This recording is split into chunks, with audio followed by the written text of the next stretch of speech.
qué horror de humanidad, de élites que controlan el planeta con esas decisiones. Porque finalmente los líderes no se mueren, Jorge. Y ahora sí, vamos directo al tema punto, al tema puntual. Sí, Claro que eh, sí. Mira, gracias, Jorge. El tema puntual es qué va a pasar, cuáles son tus consideraciones, proyecciones, si les queremos llamar, para el 2024 de lo que pasará con el conflicto Gaza-Israel. Y obviamente esto nos llevará a muchas aristas y muchas preguntas que pues tú ya sabrás cómo quieres estructurarla, de qué está pasando, qué va a pasar, cuáles son las alternativas de lo que pase, la gran estupidez de Netanyahu, o más bien criminalidad de Netanyahu, las decisiones también criminales de otros. Es todo tuyo el programa, Jorge. querido Roberto, gracias.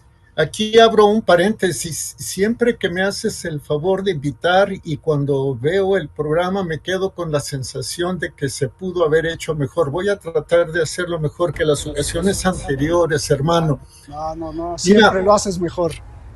muchas gracias. Mira, esto me ha llevado a mucha reflexión.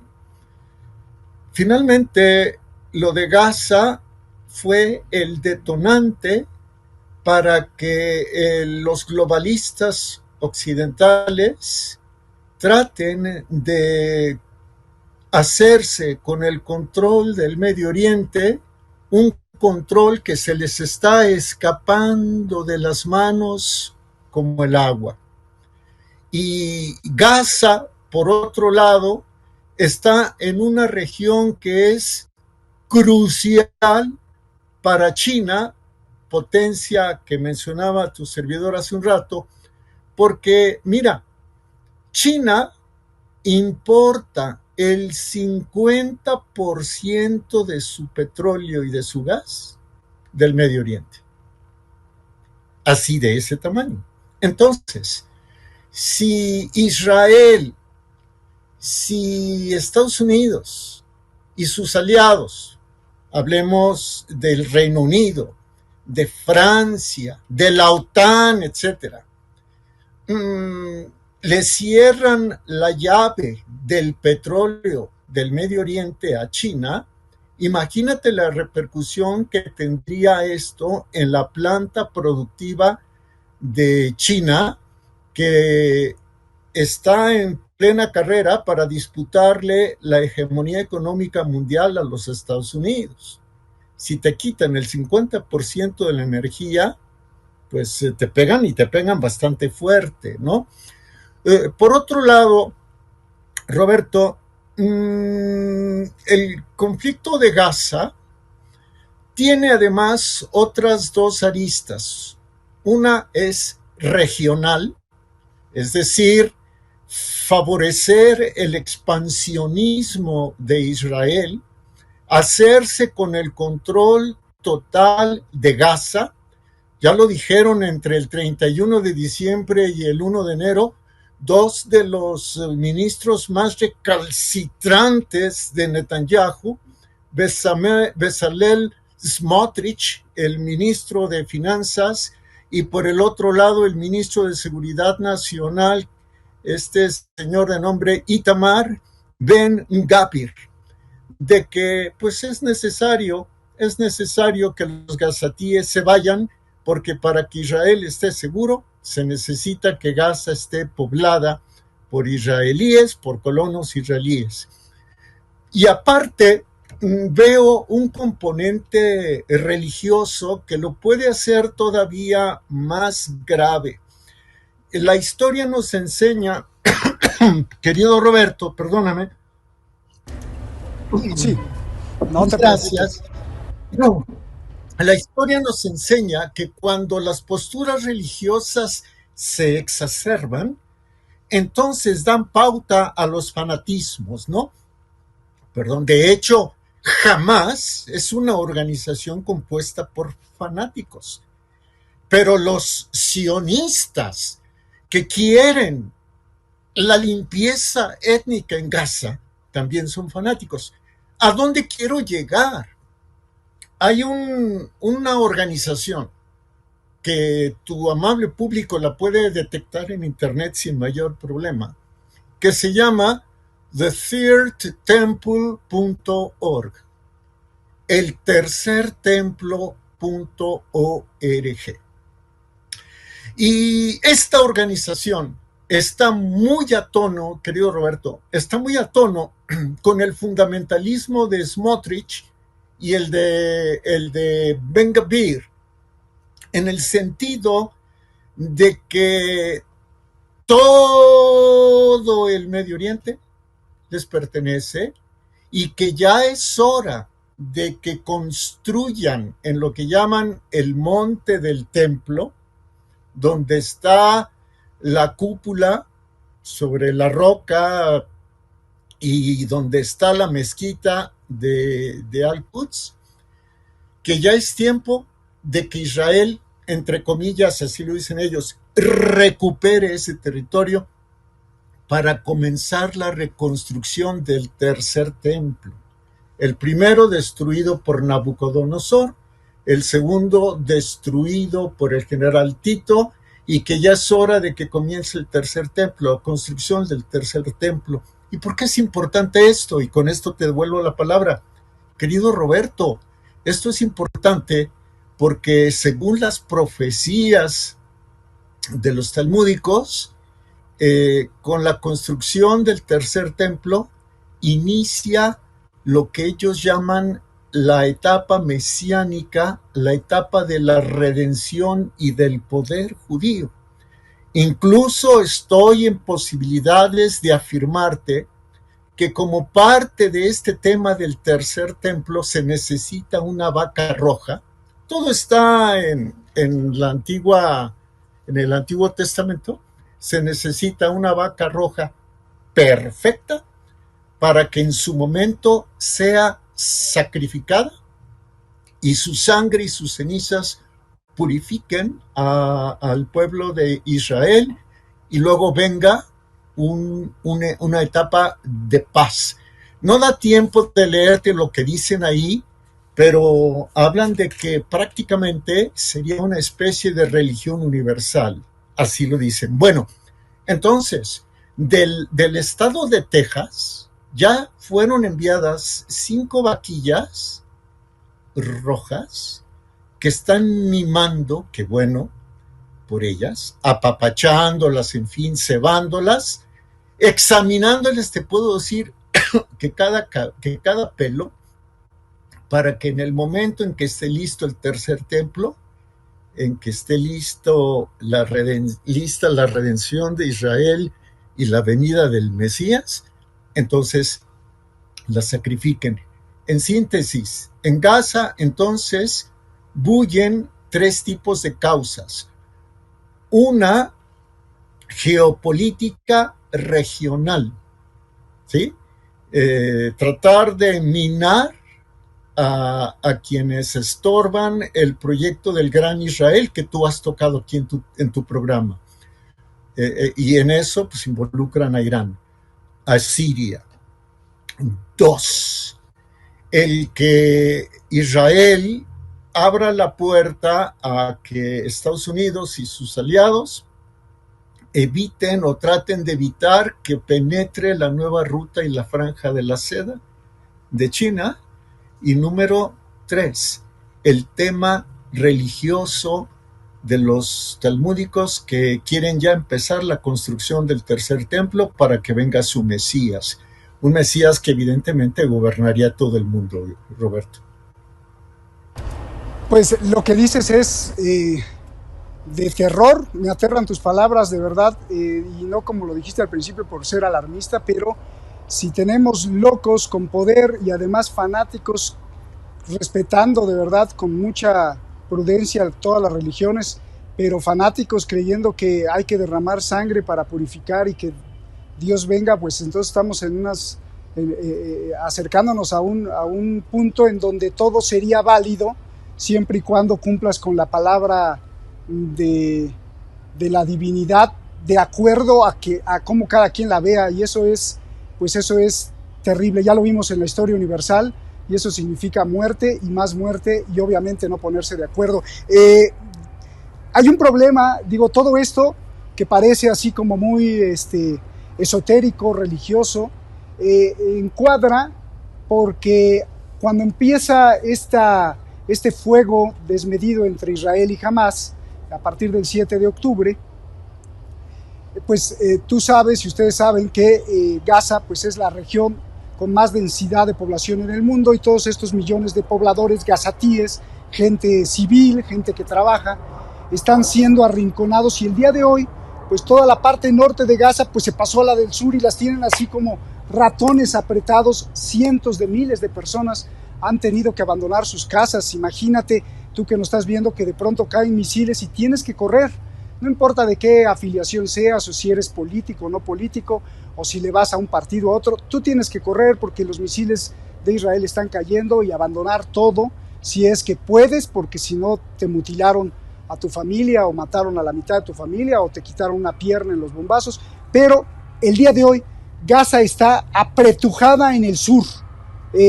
Es así, ¿no, Jorge? Y está apretujada en el sur y no puede escapar ya a ningún lado.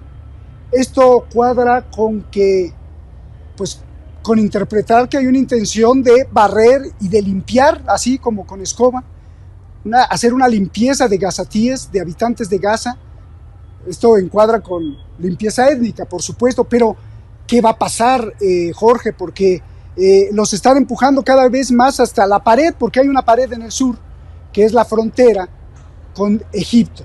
Y Egipto ha dicho que no los va a dejar pasar porque entre esos pobladores, que la gran mayoría son gente honesta y trabajadora, sin duda se van a esconder algunos que no promulgan las mismas ideas que el presidente de Egipto, como los hermanos musulmanes, como la gente de Hamas. Y obviamente Egipto dice: yo no los voy a recibir porque voy a traer más terrorismo a mi país.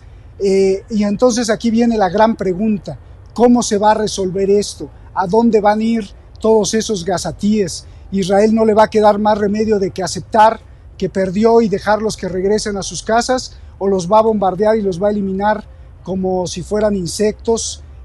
Por eso es que empezamos el programa. De lo que pase ahí se podría modificar el curso de la historia de la humanidad. Tú mismo escribiste un artículo que estuve leyendo muy bueno, que dices que si esos gazatíes son relocalizados en campos de refugiados en Europa, en Estados Unidos, en otros continentes, ahí sin duda va a ir la semilla de algunos que quieran vengarse con terrorismo y empecemos a ver focos de terrorismo por todos lados.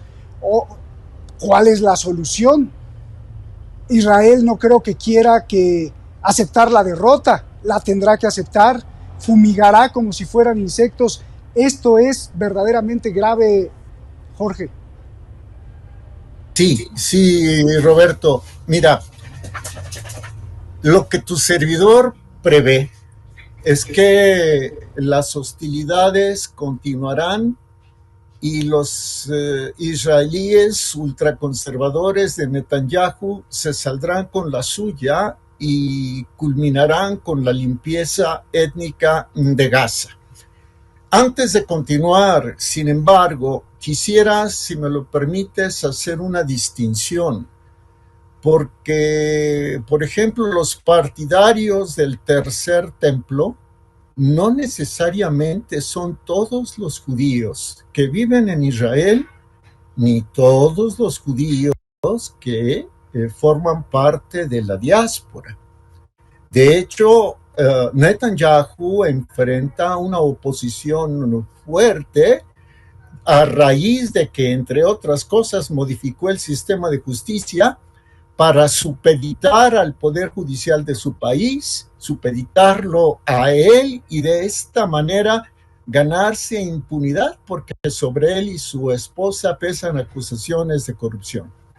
Dicho lo anterior, regreso al tema de Gaza. Mira,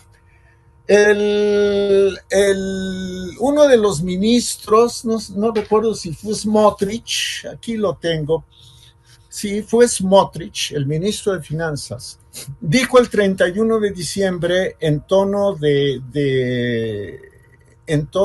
silogismo lógico lo siguiente: palabras más, palabras menos.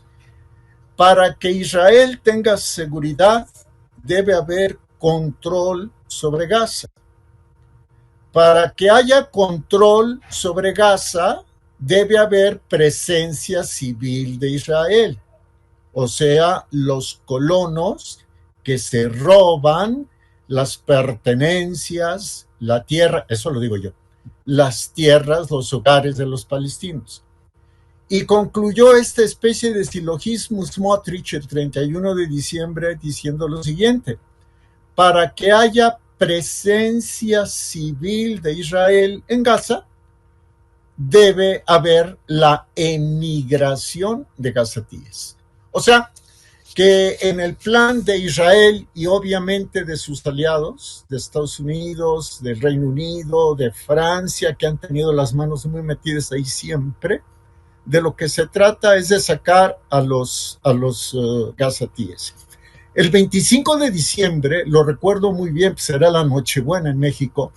El 25 de diciembre, bueno, no la Nochebuena, la Navidad.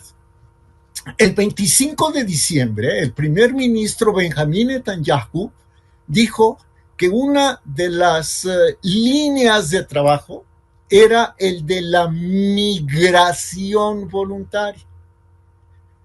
¿Y cómo no lo iba a decir si lo acabas de mencionar, querido Roberto, y es un dato oficial incluso de este organismo que sirve para nada, que es la ONU, por lo menos para los gazatíes, etcétera, el 85%, el 85% de los habitantes de Gaza, que son entre 2.2 y 2.3 millones de personas, fueron obligadas a desplazarse hacia Egipto, hacia el puente de Rafah.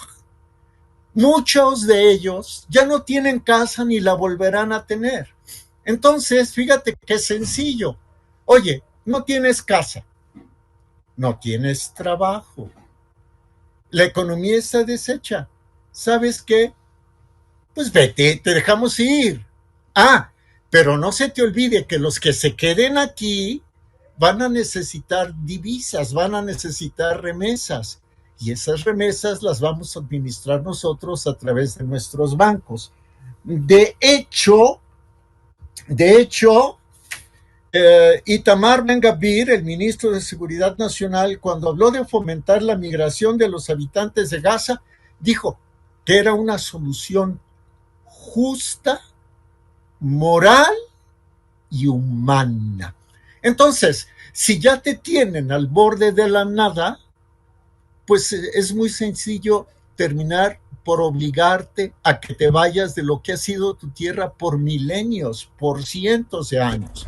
Oye, Ahora, bueno, perdón, pero qué tremendo lo que dices, porque entonces te bombardeo la casa, te quito la casa, eres un trabajador, te gusta el trabajo, te gusta mantener a tu familia, no tienes casa, no tienes tierra, te aviento para allá y después te puedo ofrecer un trabajo en unas casas que ya te puse en el desierto y estás ahora controlado. Esto qué macabro al que se le ocurrió.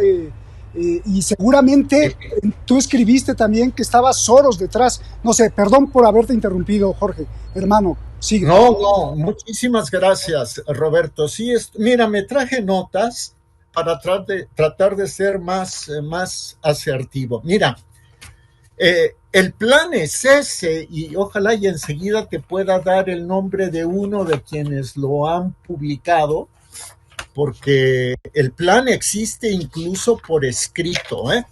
Pero, a ver, no solo es Gaza, porque ¿dónde, querido Roberto, y tú conoces mejor que creo que los que estamos aquí reunidos en torno tuyo, tú conoces dónde está la mezquita de Al-Quds y la cúpula sobre la piedra, no el domo, ¿de acuerdo? Y lo digo con todo respeto.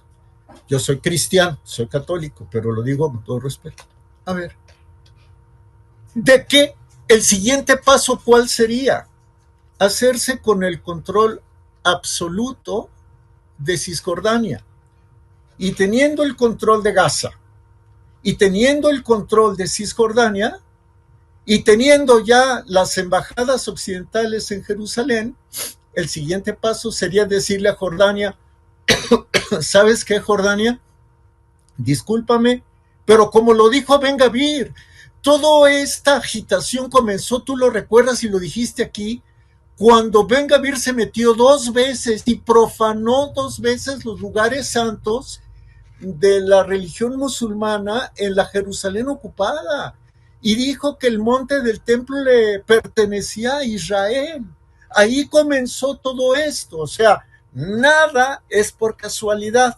Bien, cuando le diga a Jordania, porque Jordania es la que financia el mantenimiento de los lugares santos, los terceros más importantes para la religión musulmana, pues entonces sí podrá comenzar la construcción del templo. Y si me lo permites, déjame un minuto más Claro, claro, para todo es tu programa, Jorge, por favor, ni lo preguntes. gracias, gracias, para decirte lo que los promotores de la construcción del tercer templo dicen casi al final de su presentación que está en internet. Se llama en español el proyecto El Tercer Templo. Roberto, gentiles amigos, escuchen. Encontrar un lugar de rezo al único Dios que esté abierto a todas las naciones en Jerusalén borra instantáneamente la invención de las religiones. ¿Por qué dividir a los que creen en un solo Dios? Las religiones constituyen el desastre más grave conocido por el hombre. El tercer templo concentrará las oraciones de todas las personas en un solo lugar. El concepto de sinagoga, mezquita o iglesia está obsoleto. No importa si se reza sentado, de pie o de rodillas, todas deben ser libres de orar a Dios donde quieran, en el idioma que deseen y en cualquier posición que les complace. Dicho proceso de redención se inició a partir de la destrucción del segundo templo, ya que los judíos comenzaron a rezar por la construcción del tercer templo desde el día siguiente. O sea, la construcción del tercer templo implica la redención del pueblo judío y el antecedente para la venida de su Mesías. Ellos dicen que se puede rezar en Jerusalén, se podría rezar en Jerusalén al único Dios. ¿A cuál Dios? Al de los judíos, que serían redimidos por la construcción del tercer templo, el sacrificio de la vaquilla, etcétera, o de la vaca roja, y los demás quedaríamos como en un segundo nivel. No sé si me explico. Bien, este es el alcance a nivel regional, primero, del asunto de Gaza. Primero es Gaza, luego es Cisjordania. Y además lleva un componente de fanatismo religioso. Luego vendría el tratar de desplazar o impedir que China siga penetrando en el Medio Oriente y de bloquearle el 50% de su petróleo, del petróleo que consume China. Y por último, antes de que se me olvide, en Gaza, tengo el dato, estimado Roberto, de que tan solo a medio kilómetro por debajo del nivel del mar, medio kilómetro, 500 metros, 600 metros, o sea, pues aguas someras, a 30 kilómetros de la costa de Gaza, existen yacimientos de gas natural que se calculan en 30,000 millones de metros cúbicos, que esto obviamente sería fabuloso para la planta productiva de China, la planta productiva de Rusia, aunque Rusia es productor de petróleo, la planta productiva de Siria, etcétera, ¿no? Entonces también está ese componente. Gaza primero, Cisjordania después, luego la construcción del tercer templo y finalmente la lucha frontal por el poder del mundo por medio de conflictos regionales al estilo Vietnam, al estilo Guerra Fría, sin descuidar que hay otros dos puntos calientes: Ucrania y Taiwán. China la está jugando de que no quiere enemigos con nadie. China logró que Arabia Saudita y que Irán restablecieran relaciones. China le compra a 5 países árabes la mitad del petróleo. ¿Tú crees que le conviene a China que la desplacen de ahí? Porque China lo que necesita es lograr legitimidad a nivel internacional. No estoy hablando a favor del régimen chino, simplemente hablo como un observador. Necesita lograr legitimidad. ¿Para cuándo? Para cuando se dé el tema de Taiwán, que se tendrá que dar tarde que temprano. Te voy a compartir por ahí un documento, un estudio que me sorprendió del Consejo de Relaciones Exteriores de los Estados Unidos sobre Taiwán, donde prácticamente ya el Consejo de Relaciones Exteriores se manifiesta a través de su analista a favor de la causa de Estados Unidos y de Taiwán. Entonces sí se presagia un conflicto. ¿Cuándo? No lo sabemos. Es el juego del mundo, el destino del mundo, Roberto, el que está en juego. Exacto. ¿Y qué cierre le diste para, con solo hechos, porque luego hay gente que dice, no, están especulando, no, estás mencionando hechos y con los hechos poder ir ganando cosas que obviamente pues no sabemos porque eso pertenece a las inteligencias de Israel, de China, de Estados Unidos, de Rusia, de Irán, pero con los hechos podemos apuntar muchas cosas como lo que estás haciendo.